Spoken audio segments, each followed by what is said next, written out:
Hearing Susan describe this mixed match of different courses I was teaching, it reminded me of the guy who's a jack of all trades and a master of none. But I had an opportunity to do an awful lot of teaching this year. I'm delighted at it. I got to tell you, I've taught all over the world this year. It's been just a remarkable opportunity. I've taught in El Salvador, I've taught in Israel, I've taught in India, I've taught at Harvard, I've taught at Yale, and bar none, it's been a delight to be here with the faculty at CCSU, teaching with David and Paul Pedersen and Drew Harris and a lot of the courses. I mean, you've got a faculty here at CCSU that is second to none, an extraordinary student body, and it's my honor to be here teaching with you.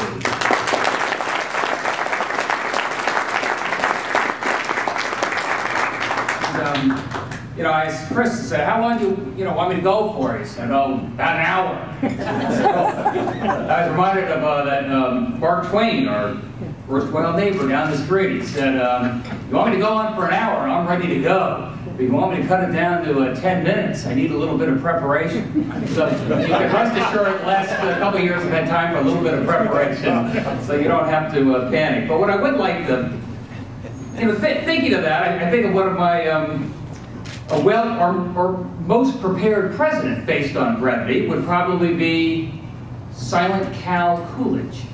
And I'll tell you about Silent Cal, known for his brevity. You may remember one story about Silent Cal Coolidge. He was at a banquet like this at the White House, and nobody could get him to say a word. And there was a socialite sitting next to him. It was dinner. They're sitting there at dessert, and the socialite says, President Coolidge, I bet my friends I could get you to say at least 3 words, just 3 words, President Coolidge.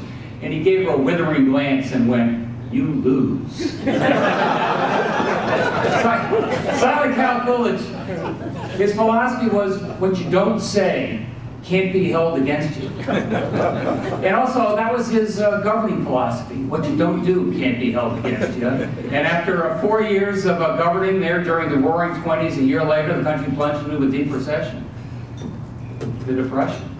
And I draw that as an analogy because I'd say right now I look around the state of Connecticut and I look at our government, and I think we have sort of the same governing philosophy right now. It's a philosophy that what you don't do won't be held against you. We're gun shy, we're afraid to act, afraid of our own shadow, sort of fiddling while Rome burns, and I think that we're going to suffer the consequences of that. And to follow up on what Carl said, I think Central is central to getting Connecticut back on the right track. And let me tell you what I mean by that. I know that the politicians, they all love to grade the faculty and the teachers these days. And as I said before, if I was grading the CCSU faculty, it's getting an A for effort, and we're rising fast in the effort honor roll.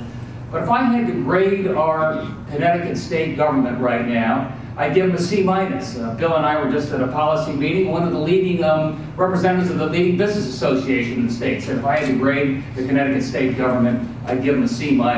And I know you're thinking, you said, oh man, Lamont, you're sort of a tough grader. I don't think so. I mean, this is, I say C- with all due deference. I think that includes an awful lot of grade inflation.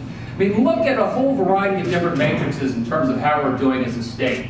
Look in terms of job creation. Look in terms of economic growth. I mean, we are flat as a pancake. We haven't added a new private sector job except for a few croupiers up there in southeast Connecticut, really, over the last 20 years. And you can say, well, that's true of the Rust Belt. That's true of New England. It's really not true. We are not doing as well. We're not doing as well as our peers. And those jobs that we do create aren't as good as the jobs that we're losing. I mean, the jobs that we're losing are sort of $50,000, $60,000, $70,000 a year jobs, often manufacturing, often with good health care benefits. And we're replacing them with jobs that are paying $30,000 to $40,000 a year with really pretty weak health care benefits. So we're going up backwards. We have less businesses in Connecticut today, less businesses that are registered than we had 20, 25 years ago. There's no other state in the country that does that. We have less businesses being created, less entrepreneurship, which is remarkable. I mean, for, down in my part of the state, they're managing all this money, but none of it gets invested in the state of Connecticut. So you look at jobs, you look at prosperity, you look at where we're going right now, it's not a great surprise that we have an awful lot of our young people, a lot of our college-educated kids who are leaving the state.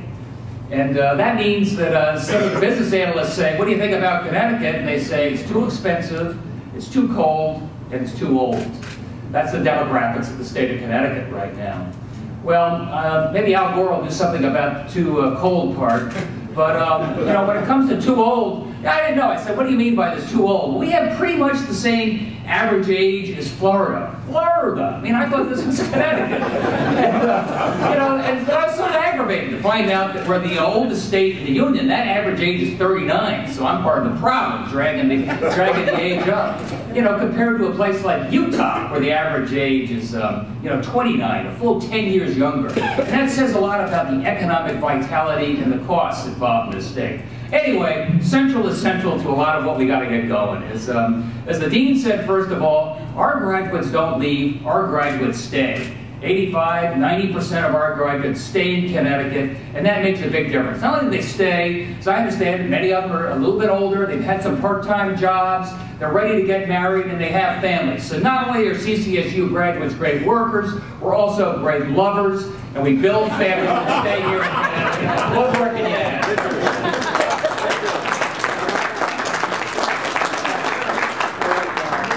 But we have a mixed match, as Dean Lovett was saying. And what we've got to do a better job of is making sure we are educating the students for the 21st century jobs. If you want the state to grow and get back on track, we got to make sure that our employers have the employees necessary to meet those jobs. And I'd say CCSU is really right at the forefront of that. And I've had an opportunity to be in most of the different schools. Dean Kremens from engineering.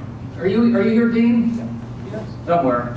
It's remarkable. He went through a tough time to get the engineering department accredited or expanded, engineering and technology. He had to point out that here we are at a state, we educate half the number of engineers as we have jobs. You want a guaranteed job in the state of Connecticut, get yourself trained as an engineer and you're going to have an extraordinary opportunity.